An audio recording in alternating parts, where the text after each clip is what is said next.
Yeah. So just to let you know that this will be going onto our YouTube page. So this is going out to the public world. So welcome everybody. And I'll hand over to Mandy to do the introductions. Well, thank you, Michael. All right, welcome everyone. We wish to acknowledge that we're meeting on the land of traditional owners in various places.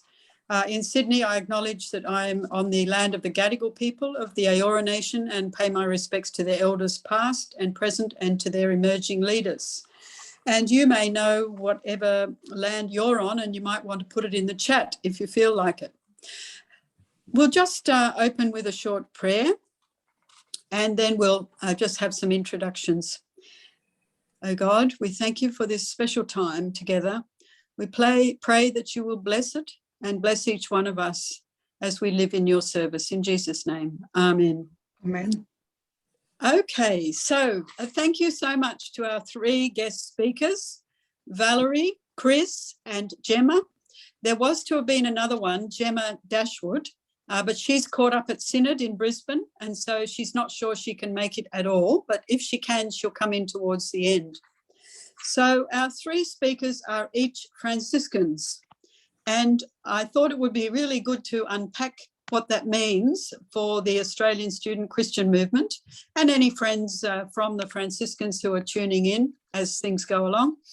And Gemma's just said you're on Wiradjuri country. Thank you, Gemma.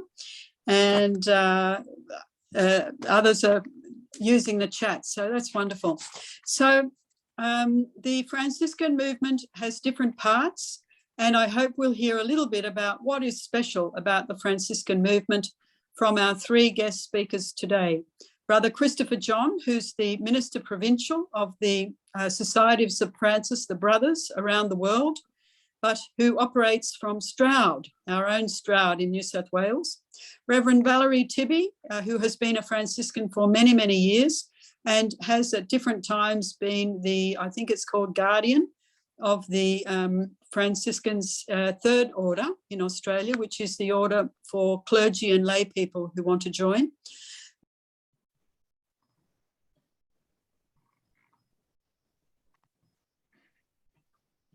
We lost you again, Mandy. You've gone into mute mode. Where did you lose me? With Gemma? Yeah, just after, I think. So Gemma, welcome to you. And Gemma is a deacon at Griffith Cathedral, Anglican Cathedral there, and hails from Tasmania. So welcome to each of you. We're happy if you would like to say a little about yourselves now, or do you think, Chris, it would be good to show the video first and then have a discussion? What's your thinking? Well, perhaps, I mean, I could just say just a very brief introduction to myself, then the video, which is more about Stroud and so on. Yeah, okay, terrific. Let's do that. Yes, so I'm Christopher John from the First Order of the Society of St. Francis from New Zealand originally, and now here at Stroud on Warramai land, and acknowledge their elders, past, present, emerging. There is some history in this area we're trying to find out more about. We're not sure, but we suspect there have been, there's bad history in this area, and we want to find some way to recognize that where we are too, and to build that into our life of prayer and hospitality in this place. So here I am at Stroud. We are a bit north of Newcastle. If you drive up the Pacific Highway, and then turn left up Bucketts Way, eventually you'll get to Stroud, and we are there. So I have a short video to play, which is an introduction to this whole site, not only to the Hermitage, which is where the brothers are, but also to the monastery, the old monastery where there were Poor Clare sisters living until that community came to an end, and it's now being looked after in a different way. And there's an introduction to that on the video. So I think I'll move straight to screen share, and I hope the technology is going to work.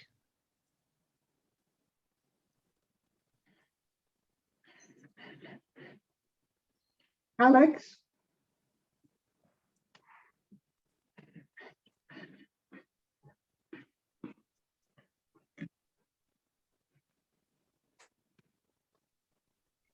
only thing is we don't have any sound. No sound, Chris. You might need to click on there's a option to allow your computer to give the sound. I'm just trying to find it, but of course I can't do it because you're sharing the screen. So I think it's that you look for the three dots, and if you click on the three dots, it should say something share computer sound. Is that at the top? It should be where you had the share screen. So if you find the share screen and you find this on the same banner, there should be three dots. Yeah. More. Okay. Share sound. Yeah, share computer sound. Yep. Right. I'll start this again. Yep, sure. That's better.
Simplicity is part of the whole Franciscan ethic, the whole Franciscan tradition, which we try to keep alive here.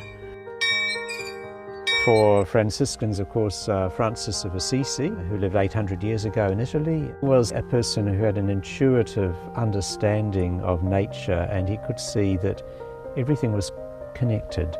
And he put this in terms of being brothers and sisters with everything in creation, because we are created by the same God. Then we as Anglican Franciscans were founded about 100 years ago in response to various social needs, but again people look back to the example of Francis as an example of simple life, of Christ-likeness, and of someone who just lived the gospel and in the way he lived and cared for people. This is our place for prayer, but it's also a place for hospitality, and for Franciscans that means to share our life with others, to make available what we've got. It's not ours to hold on to, and so we have the committee that manages the old monastery. They've just been meeting here today. We offer hospitality to people, so guests come, people come and stay here for not only their own quiet and retreat, but also to be with a group of people who are praying. The corner of the community room we can see there, and then all the accommodation wing is further over into the north of the building.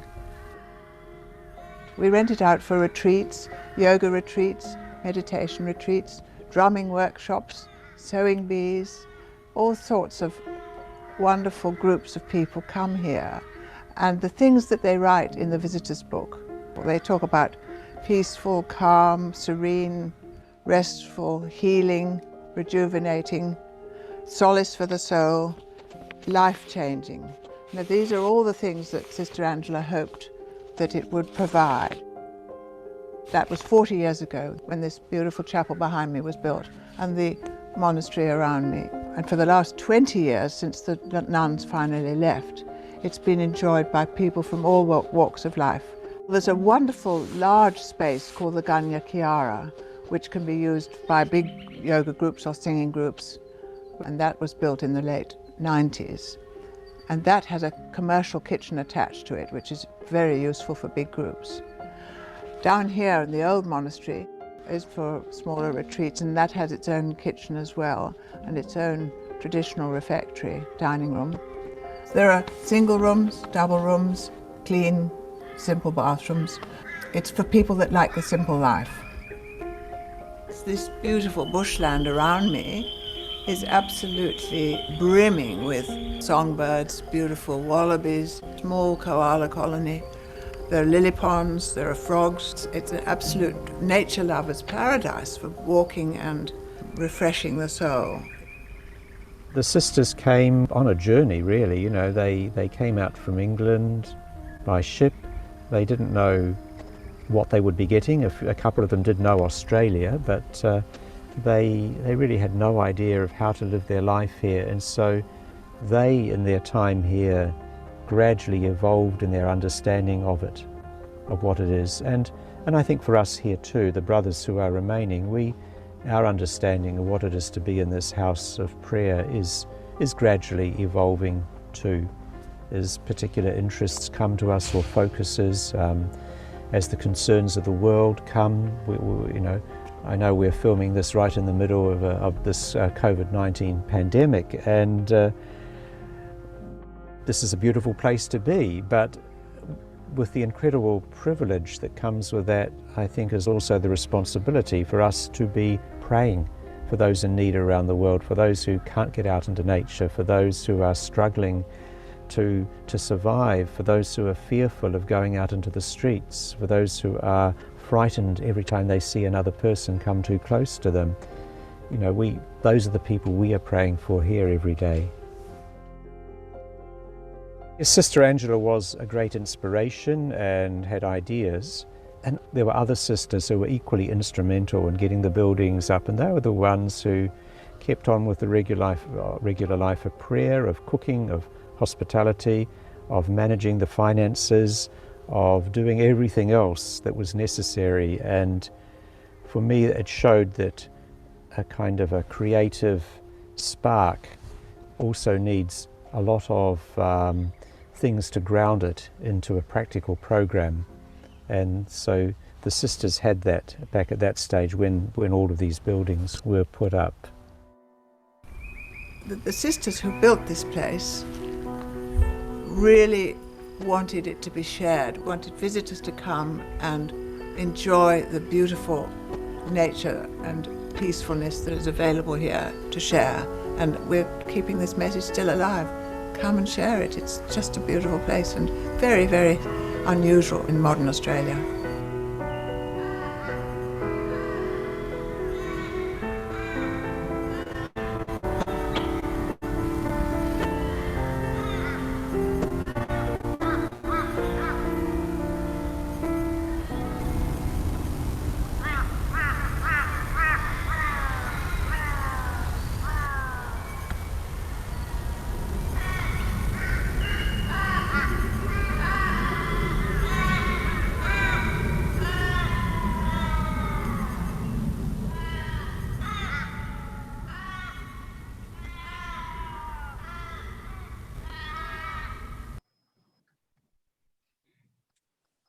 Right.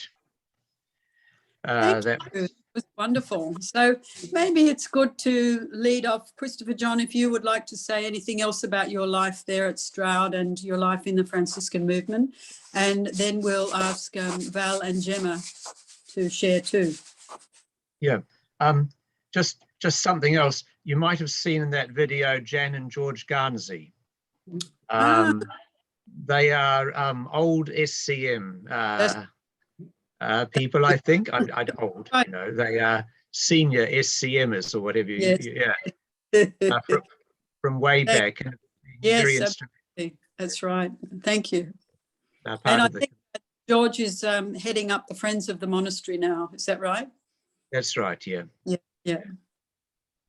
So we are part of about 120, 130, 40 brothers around the world. We are in a few of us here in Australia. We're in the UK, the US, in Papua New Guinea and Solomon Islands, in Korea and Sri Lanka. My particular ministry with the brothers takes me around, keeping in touch around the world, and no traveling at the moment, but lots of Zooming and all sorts of time zones. There are many videos about our various friaries and what they do in those different countries, and I think in the final edited version of this we can put a link up there to the YouTube channel where they are. As Anglican Franciscans, I said, we're not founded by St. Francis, but we're inspired by his vision of a way of living a presence in the world, and something that touches on our concerns often these days, to do with environment. It's a very powerful Franciscan area, and but not just environment in a sort of isn't nature nice, but in a more profound theological vision, and in a sense of justice and human dignity. That this is an important Franciscan thing as well, that to recognize that which is good in everyone. And the Franciscan vision is predominantly one of seeing the goodness of God in all that God has made. There's a Franciscan greeting, pace bene, peace and good. We value that which is of peace, and we look to build up that which is good and see the good in all. Thank you, Chris. And Val, you became interested and then gradually more involved in the Franciscan movement when you joined the building of the monastery that we just saw on the video. Isn't that right? Yes, that's right, Mandy. I first came in contact with the brothers when I lived in Port Moresby, and there were some brothers there, and that was when I first became aware of the Society of St. Francis and the work they did, which was absolutely wonderful. While I was living there for 8 years. You were little then. Yes. It's a long time ago, but I became, when I was in Australia, I became friendly with some people who were third order members, and they were very conscious of the monastery wanting to be built and how it was all going to be done. So I first went there in 1978. My friend Margaret Butters took me, Margaret and Bob, who were also belonged to the third order. And I went there in 1978 and I became a muddie, which means that I helped make the mud bricks. And that's a long, long time ago.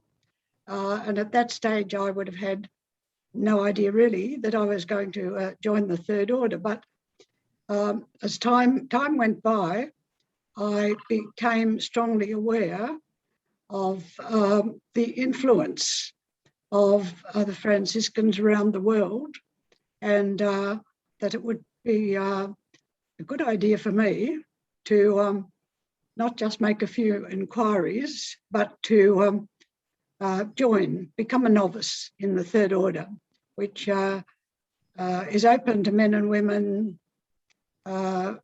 Mainly at that stage, it was considered over 18 and between 8, but that stage it was considered between 18 and 60 or 65.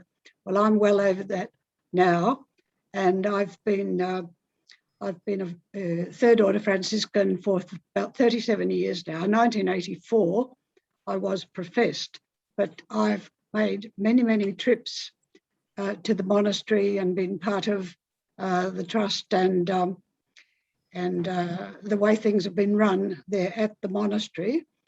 And we have always been very, very grateful that there was a fellowship of when the sisters left, and there was really just the first order brothers and ourselves, the third order.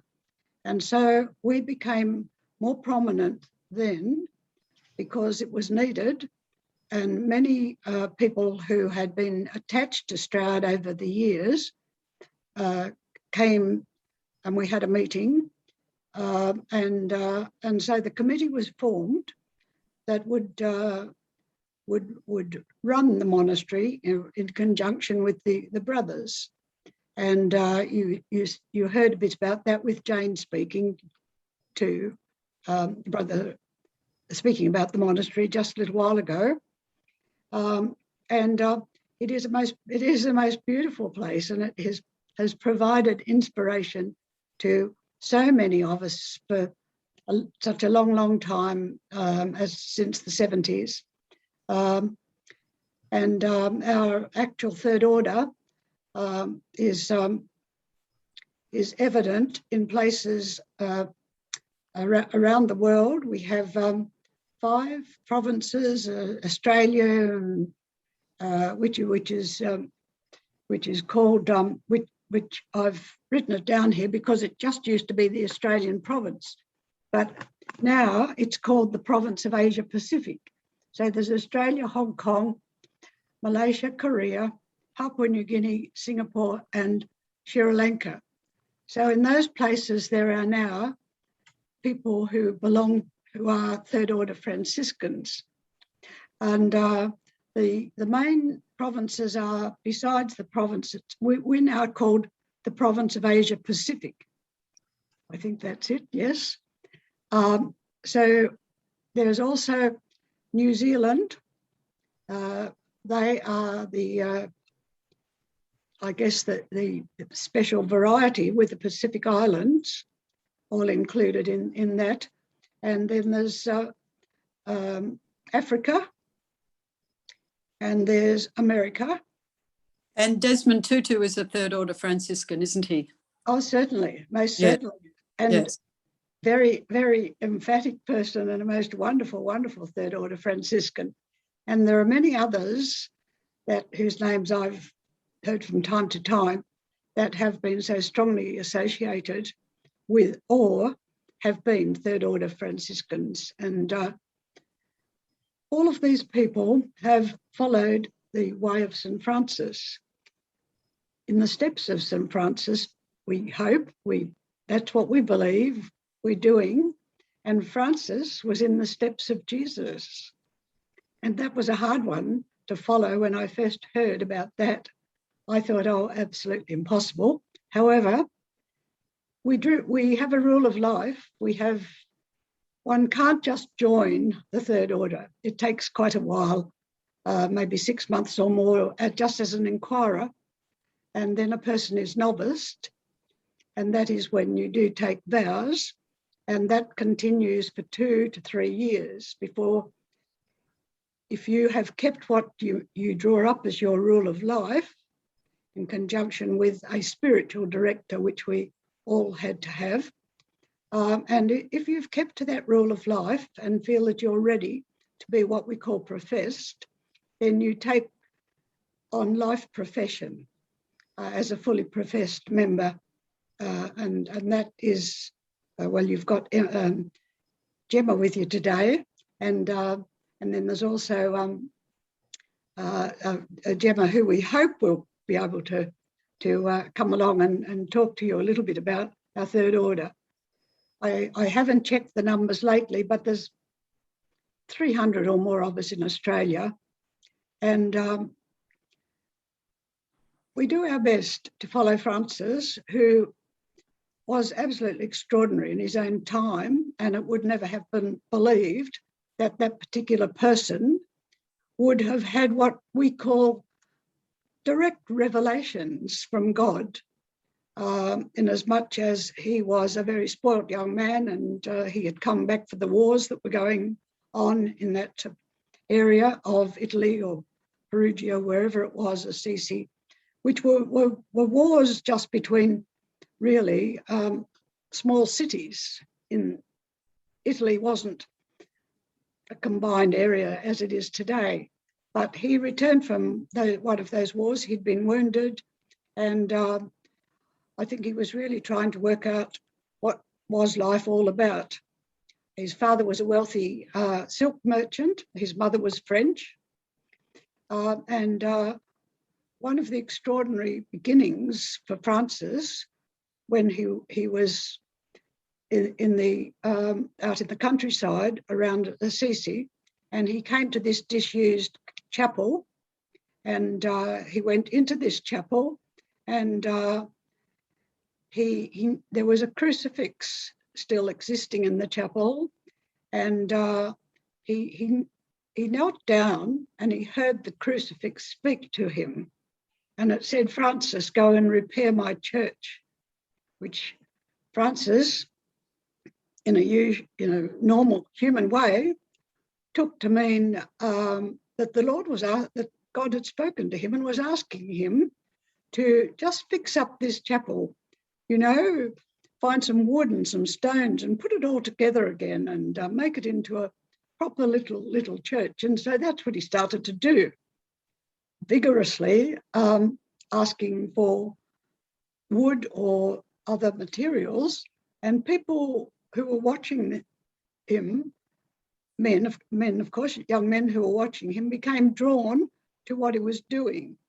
And that was the beginnings of him getting a group of men around him who were Christians of their day, but were strongly drawn to help build this chapel and see how they could be involved in this. And it took some time before what you might call the established church of the time, before this group started to be questioned about, what's going on here. And Francis at a certain stage went to Rome and spoke to the Pope.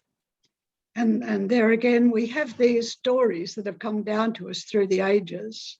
And what the Pope saw in front of him was a little bent over man carrying the world on his shoulders.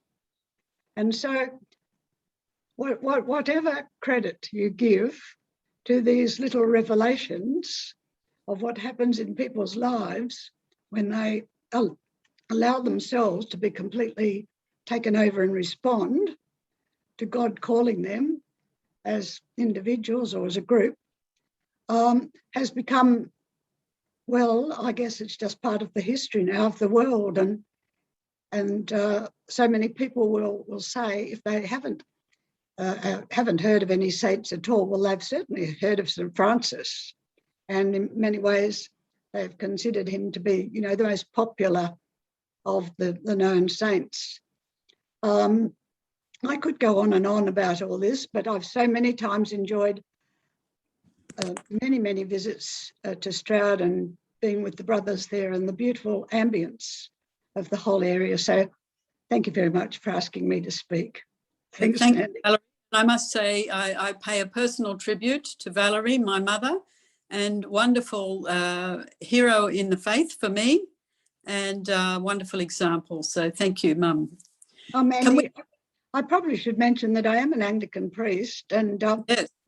when the first deacons, I had been a deacon, and I guess I was drawn to all that life, let's be honest, because I'd been a third order Franciscan for such a long time. And I was a deacon for a couple of years. And then when the first women, 11 of us, were priested in Newcastle Cathedral, that is now 29 years ago, 30 years at the end of next year, I think. That's it. It's a long time ago. So thank you very much for asking me to speak. Oh, good. Thank you, Valerie. And you've had a wonderful ministry over many years. I've absolutely loved it. Oh, that's good. And now, Gemma, can you tell us what draws you to the Franciscan movement, and can you tell us a bit about you and why the Franciscan movement is important to you? Okay. It goes back to probably when I was 16. I was finding that I was still coming to church, which was a bit unusual anyway. And what I was noticing is that I was really, sorry? Your dad was an Anglican priest. Oh, yes, he was that. In Tasmania. Yes. I was actually living in Lake Macquarie at the time as a child. Okay. And I was finding that quite often at church, the sermons tended to have the conclusion of you should be a nice person. And I was at a stage where I was just starting to make my faith my own, and going to church to be told to be a nice person, I thought I already was pretty nice, and I didn't need to get up on Sunday mornings in order to be told to be nice. So I was really looking for something to deepen my experience of faith and religion. And when I was visiting Tasmania one time at All Saints South Hobart, they had flyers for the Third Order, and I took one. But I was 16 and I thought, they're not going to want me, I'm just a kid. So I think at that stage I became a companion, and I held off on joining until I was 21. On my 21st birthday, I contacted the local area convener, regional minister, whoever I contacted at the time, and started the journey of joining. So I had a 5 years wait. Is that 5 years? Yes. Yes. So my original attraction was the fact that it was something that could provide me with a deeper spirituality. It was something a bit more challenging than I was finding just going to church on Sundays. And I also liked that it wasn't just floaty and nice ideas, because that's what I was finding I was getting at church. It felt earthy, it felt real, it felt like it wasn't just about individuals, it was about something greater. It was about connection with everything, which really spoke to me. And I really liked the extra accountability and the challenge that having a rule of life gave, and the directions and the values of the Franciscan spirituality really felt relevant to my life, which I guess sometimes, especially when you're young, religion doesn't always seem that relevant. But speaking of the environmental values and how we're connected with it all, it just seemed very relevant at the time. And over the years, I'm 33 now, so it's been 12 years that I've been in the Third Order. I've only found that it's gotten deeper and deeper. And even though originally it was more for that extra layer of accountability and depth, over the years I've discovered more and more how incredible Franciscan spirituality in particular really is, and how much I'm really grateful that I fell into that one. Like, I didn't look at all different kinds of spirituality and choose Franciscanism. It was more, I chose the Third Order and it was Franciscan. And I just discovered over the years how lucky I was that those two things went together, because Franciscan spirituality is just so relevant and refreshing as well. Wonderful. Thank you, Gemma. And now you're a deacon in Griffith, is that right? I am indeed a deacon in Griffith.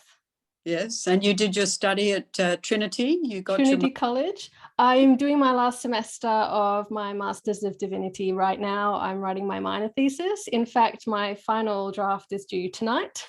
Oh. So after this semester, I will hopefully be finished with that. Yay, fantastic. Yeah, indeed. Now, friends, let's open it up for some questions and comments from anyone else who's here on Zoom. That's our way in this Zoom series. So any comments or questions from anyone? David. A couple of questions. You've mentioned the Third Order. What's the Second Order? And another question. I understand that the Franciscans are within the Anglican communion.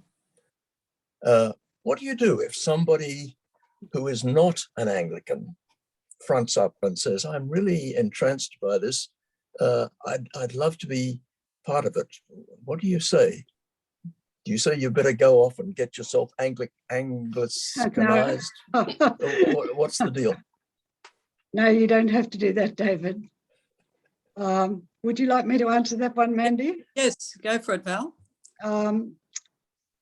David, we do have some people in the Third Order who have come from the Uniting Church, and somebody else, a couple of others from the Baptist Church. It used to be very tight some years ago, of Anglicans only, but over the years this has changed. And I'm going back to, what was your first question again? Second Order. What is it? The Second Order. Now, I first met the Second Order when I was going up to Stroud and doing these mud brick making, and they were living in the old rectory at Stroud, and they were going out to the site each day. So that was the sisters who were contemplatives. That was the sisters, the contemplatives. Uh-huh. And Sister Angela was the mother, or whatever you would like term, a most energetic person, just absolutely amazing. And they were going out each day, as was Brother Brian, one of the Franciscans who I had met already in Port Moresby many years before. He was their chaplain, and they would all go out to the site each day, make the mud bricks, and they would still have their services. And then others would join them from time to time, like groups of people that were earned themselves the name of the Muddies. And the third order, one reason or another, gradually became smaller. It was difficult for the sisters from England, some of them, to accommodate themselves to Australian conditions. And the Second Order gradually became a lot smaller, and until there was a certain point, there were only 3 or 4 of them left. And when it reached the point, Sister Angela had died, and there was only actually one of the sisters there, and Andrea, and she was then decided in consultation with the brothers and ourselves, she moved off to the Sisters of the Holy Name, was it, Christopher, in Melbourne? Community of the Holy Name. Community of the Holy Name in Melbourne. And so that then meant that there was nobody really at the monastery, at the site there of the monastery. And so at that particular time, the group was formed, which now we call the Friends of the Monastery, was formed with all these other people who had come and enjoyed the monastery for many years, the whole ambience, the whole property for years, came, and there was a meeting of 30 or more held in Newcastle, sorry? Yes, so that's what was formed, and that is the group that now looks after the monastery, and it is let to they were able to let it to various groups for reflective weekends, or just really to be part of that property and absorb the atmosphere. And there are just a small group of brothers over at the Hermitage, and it seems to be working fairly well, but it means that there is a group of people that have to put quite a lot of energy into keeping it all going. But you said that the lifestyle was attractive to you. Is that what you said, David? You felt no, David's no. Sorry, Mandy, go ahead.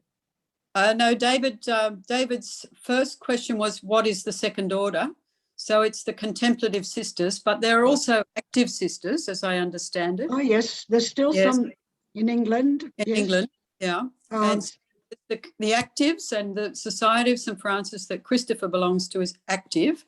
Is that right, Chris? So yes, so the First Order is those engaged in active ministry. So in the First Order, we have brothers who are also called Society of St. Francis, and we live in community. there are sisters called Community of St. Francis, and they are in United States, the UK, and Korea. Then there is the second order, which is the Community of St. Clare, the Contemplative Sisters, and this goes back, these names go back to their origins as founded by St. Francis and St. Clare in Assisi. And then, the third order, the which you've been hearing about from Gemma and Val. And on from David's question, there's also some contact with Roman Catholic Franciscans around the world, and there are also Lutheran Franciscans, I understand. Chris, you've probably had a bit to do with the Roman Catholic ones. We have a lot to do, quite a lot to do with them in various places, and we share study from time to time, or community events, special occasions, just hospitality, and I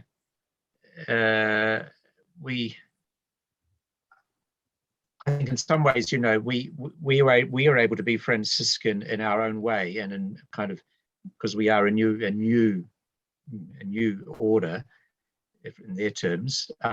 They've got 800 years of tradition and history, which is great, but it's also, it does tie you down to particular things. No, the relationships are good, and in various places. And I think especially, areas where I think we can work together more would be, for example, in things to do with justice and creation and so on, because our church differences just don't matter at all. We're sharing the same passion for the world in which we live and for God's good news for that world. Wonderful. Questions and comments from anyone?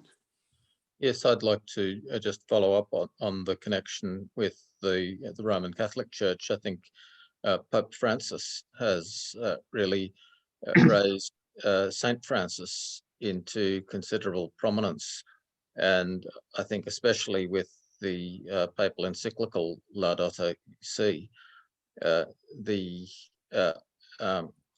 whole concept of integral ecology that Pope Francis has presented has opened up a lot of conversation about the meaning of Christian faith, and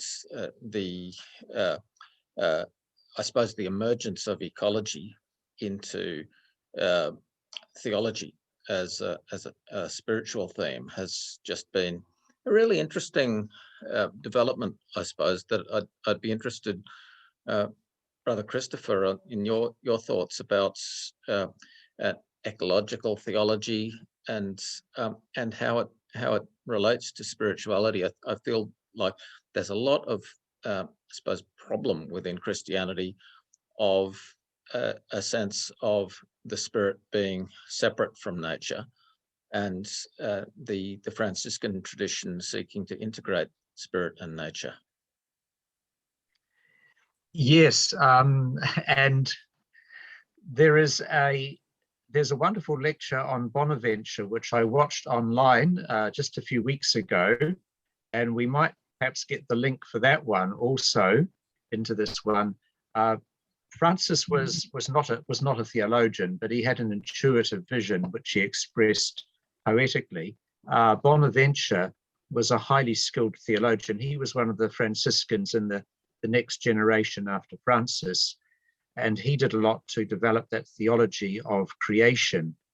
And in our very limited time, there's not much to, it would take a lot more time to unpack it all. But I think it's some of the key bits of that would be seeing that the Word of God, which is creating, which is calling forth all the elements in creation and naming them, that Word of God is also the same Word which we know as the Word incarnate, as Jesus, the Son of God. And so I think for Franciscans, we would see a strong sense in which there is one Word. There is the Word that became Christ. There is also the Word that spoke in the chaos and called creation into being, that these are the same. So there is quite a profoundly Christocentric view in that. And I think also that a Franciscan theological point would say, Jesus, the word became flesh as an expression of God's love for us, not because of human sinfulness. The incarnation was not God's plan to rescue the world. The incarnation was in God's mind, as it were, from the beginning of creation, as an expression of the fullness of God's love to be self-expressed in that way. And so there's a lot more that, again, that's a very deep area of Franciscan theology. But just to give a brief practical example, I think, of what's happening for us. We've had brothers in the Solomon Islands, and they're celebrating their 50th anniversary. And they've been engaged in mission in various ways, in parishes, in prisons, hospitals, walking around from village to village. And recently, everyone has become much aware of the ecological issues to with climate change and with logging, extractive logging, just total destruction of forests. And with the brothers there, we've been asking ourselves, what can we do? And I've been putting it to them that, well, mission, we've seen mission in terms of good news to share with people. Actually, our mission is a wider one now. We have a mission to all of creation. And so we're beginning to unpack, I think, what that's meaning. What we've actually done is to take the issues about logging to the United Nations through the Universal Periodic Review of Human Rights and through a Franciscan NGO called Franciscans International, which works at the UN.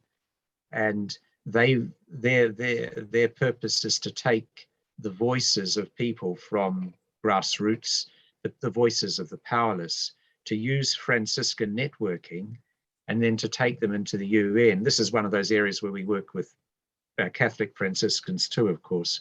And so our recommendations about human rights issues to do with logging have gone through, they're going through this process. And if you know anything about the UN, you know that there's a lot of process, a lot of meetings, a lot of documents. And just last week, we heard that almost all of our recommendations, which were then taken up by various member states, almost all of our recommendations have been accepted by the Solomons government. Wonderful. Well, exactly. Now, we trust they're going to do something about it, but whether or not they do or do immediately, that gives us then, and the others we're working with, including the Dominicans, the Catholic Dominicans, it gives us a way of saying, we're here, we can help work with you in these areas. We don't want to be just people who are, complaining about problems. We've actually got some good solutions and so on. So that's a practical outworking of those environmental things. Thanks. Yeah, thank you, Chris. To Gemma. Gemma, you something about the Franciscan spirituality that you found very important in your faith journey. Can you talk to us a bit more about that and what having the rule of life means? Sure. I just accidentally turned off my camera instead of unmuting myself. Yes, I can. I have really found beneficial being part of the Third Order with the Franciscan spirituality. Yes, the rule of life. So everyone in the Third Order gets to craft their own rule of life. So there are certain points that you have to address, but you're able to work out how that applies to your life. It's not just a list of rules. So you think of how the Eucharist fits in with your life and what your commitment is to that, to personal prayer, to study and simplicity. And along with that, also talking with a spiritual director. I've found these things really helpful because it's given me a bit of direction and grounding in where I can work on when I want to go deeper with my faith. This was especially relevant when I didn't know how to go deeper with my faith. It was very helpful. I found it really valuable, the Franciscan emphasis on simplicity as well, because it's helped encourage me to look at what is important, especially in these modern frenetic times full of social media and busyness being a sign of success. It helped me to just pause and think about what actually is important to me, what actually a good life would look like for me, and that it doesn't have to be the same as what society and advertising is telling you it is. So I found that simplicity emphasis very helpful, because it's helped me just really narrow it back to the important things and focus a bit more on those. And also the emphasis on prayer, on contemplative prayer and on silence, and on the silent retreats that we're encouraged to go on every year. That experience of silence really gave me a lot, because especially as a young person, which, well, especially at the beginning, which when I was quite a bit younger, whenever things are aimed at young people, they tend to be quite energetic and they're trying to be engaging, and there's not necessarily that much encouragement towards silence. So I found coming into the Franciscan spirituality and having that as something that was presented to me as valuable, I found so much in that, and that's become such a valuable part of my spirituality. Thank you, Gemma. You're welcome. Anyone else like to comment or deepen any aspect that we've talked about? I guess, Mark? yeah, I'm intrigued by that, Gemma. And just to make the connection, I spent many years in that particular church that you're now the deacon in.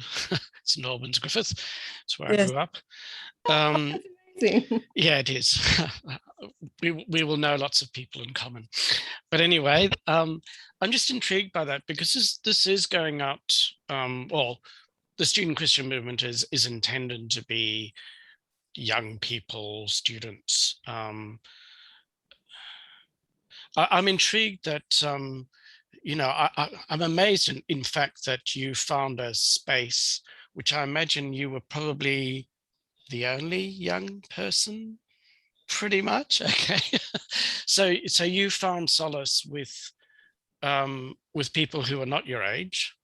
And I can now understand why I was going to ask pretty much the same question. But I guess maybe I'm wondering what is your message to young Christians today who are searching? And Chris, I'm just amazed to hear that story about, you know, what you were able to achieve practically to make the world a better place. I mean, that's what young people are craving. They're craving a space where we can make things better for our futures. Well, I guess I'm an old person now, so I have to say your futures. Yeah, I don't know if you've got any reflections on that for young Christians today, Gemma. And we welcome Roz to the Zoom too. Welcome, Roz. So Gemma, over to you. The question aimed at me was about my message to young Christians today. Yeah. I think, well, if they're anything like me, which maybe not everyone is, but that Christianity runs very deep, especially these days. It can look more like, you know, these Eastern traditions have so much spirituality in them, and Christianity is so much religion and rigid, but Christianity actually has all this depth of spirituality as well. You don't need to go looking for it in other places. I think the main thing is, when finding it in Christianity, is to know where to look, and that can be very difficult. So definitely I've benefited from finding places that support me with silence.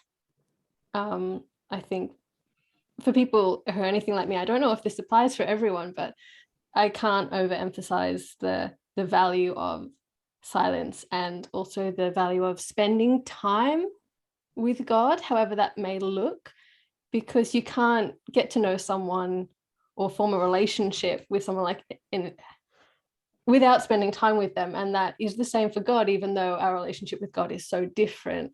But I think spending time nourishing that relationship, whether that's in silent prayer, whether that's reading or listening to music that makes you feel spiritually inspired, it can be many different ways, but I think spending time with it is really important. Love the answer. Thanks. Ros, anything you would like to ask or comment on?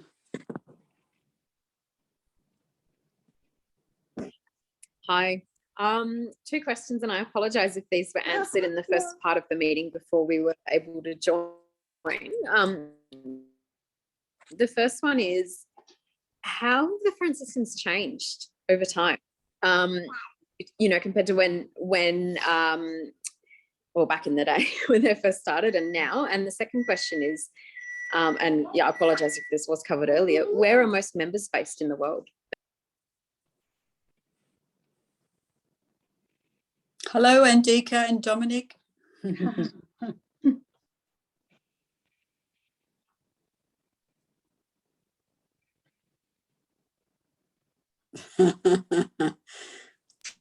Okay, so maybe there's a first order answer and a third order answer for that one. So, shall I go first? It might give a gap for someone to think of a third order answer. But I mean, how have we changed? I think quite a lot. I mean, for us as Society of St. Francis, we're just 100 years old, and we've changed a lot in terms of structures, how we live, the practices and things that are part of being in a religious community. And some of that is just simply changing because society is changing. 100 years ago, everyone generally perhaps was in a world that ran on more ordered ways, perhaps, and so on. And today, we very much would see each brother as an individual.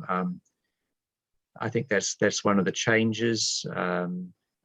We've changed in the areas we've been engaged with. 100 years ago in England, it was the homeless men in the UK after the First World War, the huge number of homeless, the unemployed, the war wounded, who were just out walking around. That was where our ministries began in the UK. So, that need has changed. So we've changed in those sorts of ways. In general terms of, say, the 800 years of Franciscan history, I think it's a huge amount of change. And one of the big areas in recent years would be recognizing those areas, we might label it as JPIC, Justice, Peace, Integrity of Creation, seeing how that's an integral part of what we do. It's not just a program someone might go out and do, it's actually in our DNA. And I think finding that has been there. And another recent change for Franciscans has been a project that's called, it's sort of recovering the intellectual, the Franciscan intellectual tradition. And particularly from the Catholic point of view, a lot of theology has tended to be dominated by Aquinas. And that's been the kind of the official stream often taught in Catholic seminaries.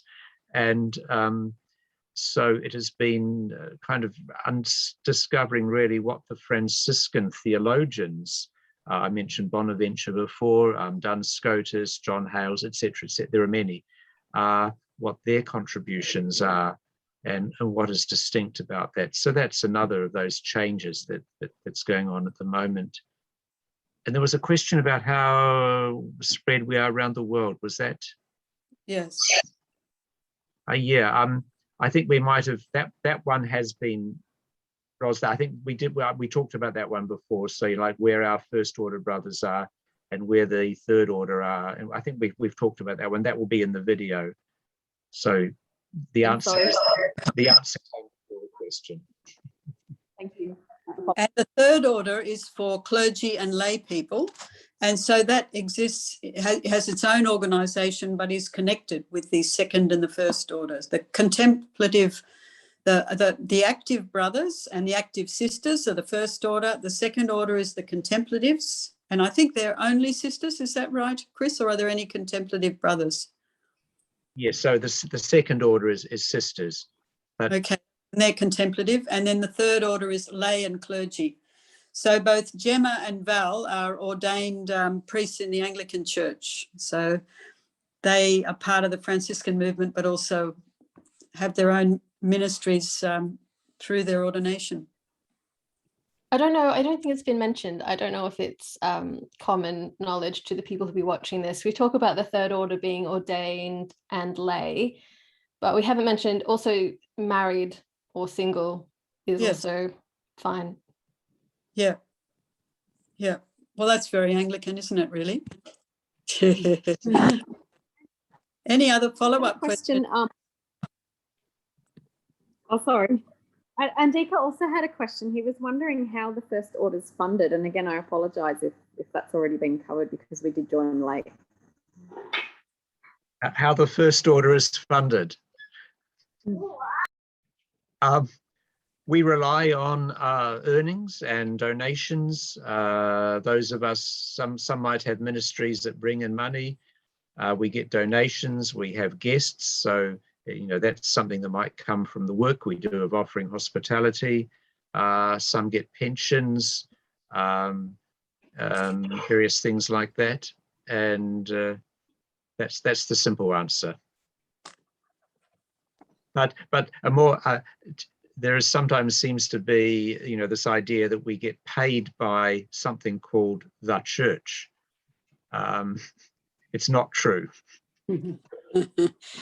Yeah, so it's a bit diffuse at times, and some are working in parishes, so they would receive whatever they are paid through that parish-based ministry. So yeah, it depends. Any other questions, anyone? Building on Gemma's comment about finding deep spiritual resources within Christian traditions, at the same time, there's a strong interest in interfaith dialogue, and many of the other religions of the world, including, I suppose, more what have been called primitive religions or shamanistic religions, have this sense of the sacredness of nature as really key. And similarly, Buddhism, Hinduism have a deep sense of reverence for nature as well. So I'm just interested in if any of you could expand on those issues. Well, Francis, that... go for it. Oh, I was just going to say, I don't know if I can expand on them, but I was listening to a podcast earlier by Richard Raw, and he was talking about how in Franciscanism you find this, but also in Celtic spirituality you find the relationship with nature, even though it might not be at the forefront of other parts of Christian expression. In those two, it definitely exists, which I found interesting. Val, anything you wanted to say? Oh, I'm just interested in the questions, and I remember, as we've said during this, about drawing up your rule of life, which like Gemma, I found was quite remarkable to have to draw up this rule of life about how often I would pray and would I go to a retreat each year, and to what extent would I give 1/10 of my income, etc.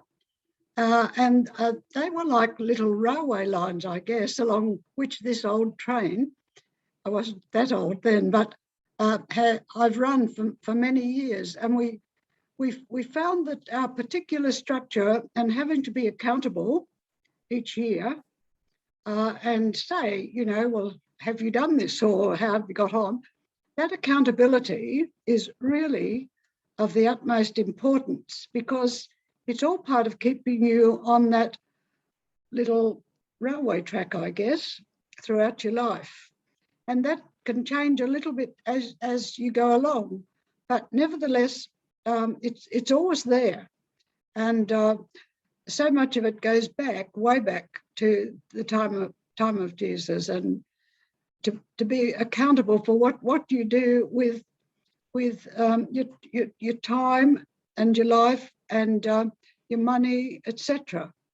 So I don't know if that covers it sufficiently, but certainly I've found it to be very helpful in my many years. As I've said, I've now been a Franciscan for 37 years, and that's a long time. And I was a Franciscan for many years before I became an Anglican deacon and then an Anglican priest. If that's helpful, perhaps. Perhaps Brother Christopher could comment on the interfaith dialogue. Yeah, I think, yes, it very much depends on different places. I think in Korea and in Sri Lanka, which are countries that have quite vibrant, long-standing religions, our brothers would be working with others. It may be in some social or peace-related or environmental programs again. And you lived in Korea, Chris, didn't you? Yes, I lived in Korea for 16 years. Yeah. And some of our brothers are very interested in areas like Buddhist, for example, Buddhist-Christian dialogue, from the point of view of learning more about traditions of prayer and meditation and so on. It's something, I think it just varies from place to place and individual to individual. Yeah. Any final comments, anyone, before we bring the session to a close?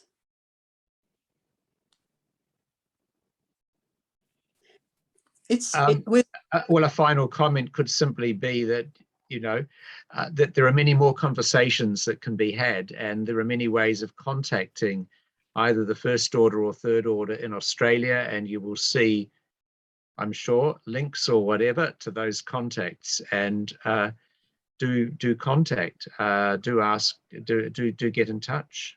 Thank you for the opportunity. Anyone's welcome to ring the brothers and say, look, I'd love to come up for a few days, and when could I come? Is that right, Chris? This is the pandemic on at the moment. It depends where you want to come from. Yes, normally. Yes, yes, absolutely. Yeah, I mean, offering hospitality is part of our life, and we look forward to resuming that again. And if you go up to Stroud, then you can join in as many or as few of the brothers' services, which they have in the chapel several times a day, or not, and just enjoy the beautiful property and talk to the brothers from time to time, or not. Yeah, it's very free here. It is. Yeah. Yeah, which can be really wonderful. And for contacting the third order, there are places, and there are tertiaries around most of Australia. Yes, you just Google it. Yeah. Well, friends, thank you so much to Christopher, John, to Gemma, to Valerie for sharing your time and something about the importance of the Franciscan movement in your lives. And that adds to our understanding of the richness of the Christian tradition and the various ways in which it is lived out, which I think is inspiring for us. So thank you so much for sharing. We really appreciate it. Thank you. Thank you. Thank you. Okay, friends, so we might just share a moment of silence, maybe ask Christopher John to just say a word of blessing for us.